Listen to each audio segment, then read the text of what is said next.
හොඳයි සුබ දිනයක්. අපි බලමු ඉදිරි දින කීපයේ කොහොමද මේ කාලගුණ තත්ත්වය පිළිබඳව දැනට පවතින වැසි තත්ත්වයේ తాවකාලික අඩුවීමක් සිද්ධ වෙලා තිනවා. මේකට හේතුව තමයි අර අඩු පීඩන කලාපයත් එක්ක ඇති වූ සුළි කුණාටු තත්ත්වය හේතුවෙන් වායුගෝලයේ අන්තර්මෝසම් තත්ත්වයේ දුර්වල වීමක් තමයි සිදු වුනේ. මොකද දැන් මේ සුළි කුණාටු තත්ත්වයේ ගොඩාක් අය වගේ ලංකාවට ඇතුල් වෙයි කීකේ විවිධ අදහස් පළ කරා. එහෙම දෙයක් වුන්නේ නැහැ. එහෙම දෙයක් වෙන්නේ නැහැ. මොකද අපි කලින් මේක අපිට දැනගන්න තිබුණා ඉන්දියාව දෙසට තමයි ගමන් කරන්න කියන එක. කොහොම වුණත් මේ මාසේ අවසානයේට පෙර ලංකාවට යම් අවදානමක් නැවතත් ඇතිවීමේ හැකියාවක් තියෙනවා. මොකද මේ එක නැවතත් දැන් ඊශාන දිග ස්ථාපිත වුණන් පස්සේ බෙන්ගාල බොක්ක ප්‍රදේශයේ යම් නිර්මාණයක් ඇති වුවොත් ඒක ලංකාවට බලපෑමක් ඇති කරන්න පුළුවන්. කොහොමත් අපි ඉදිරි දින කීපය ගැන බලනකොට දැන් අද දිනේ සිට විශේෂයෙන්ම මේ ඉදිරි දින කීපේ වැසි තත්ත්වයේ අඩුවීමක් තියෙනවා. මොකද අන්තර්මෝසම් දුර්වල වීමත් එක්කම වැසි අඩුවීමක් බලාපොරොත්තු වෙනවා. නමුත් 3-4 යන දිනවලදී විශේෂයෙන් දිවයිනේ උතුරු නැගෙනහිර සහ උතුරු මැද යන පළාත්වල වැසි වාර කිහිපයක් ඇතිවීමේ හැකියාවක් තියෙනවා.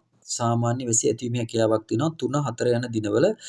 3-4 යන දිනවල උතුරු ප්‍රදේශවල නම් ගිගුරුම් සහිත වැසි ඇතිවීමේ හැකියාවකුත් අපිට බලාපොරොත්තු වෙන්න පුළුවන් 3 සහ 4 දිනවල.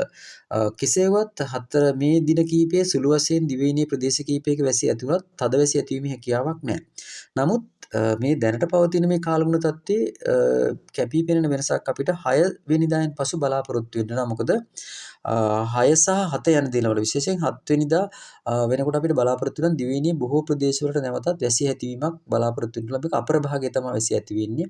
ඒ කියන්නේ 10න් පස්සේ වගේ 10-12 අතර අපර භාග කාලයෙන් පසු වගේ වැසි ඇතිවීමක් දිවයිනේ බොහෝ පළාත් වලට 6 සහ 7 දිනවල බලාපොරොත්තු වෙන්න පුළුවන්. ඊට පස්සේ ඒ 8 දිනේත් 8 වෙනිදාත් ඒ තත්ත්වෙටම පුළුවන්. හැබැයි මේක විශාල වර්ෂාපතනයක් නෙවෙයි. නමුත් පවතින ප්‍රමාණයට වැඩිය තරමක වැසි ඇතිවීමේ හැකියාවක් තියෙනවා මේ 6 සහ 7 දිනවල.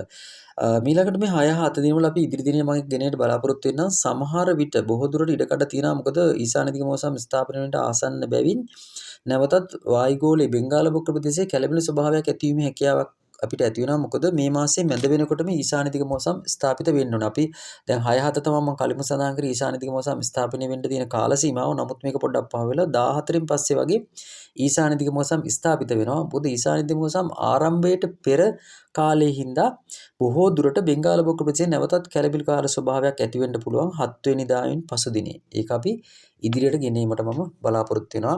ඒක එහෙම කාලගුණ වෙනසක් වුණොත් එහෙම අපි කොයි ආකාරද වෙනස් වෙන්නේ කියන එක සම්බන්ධව.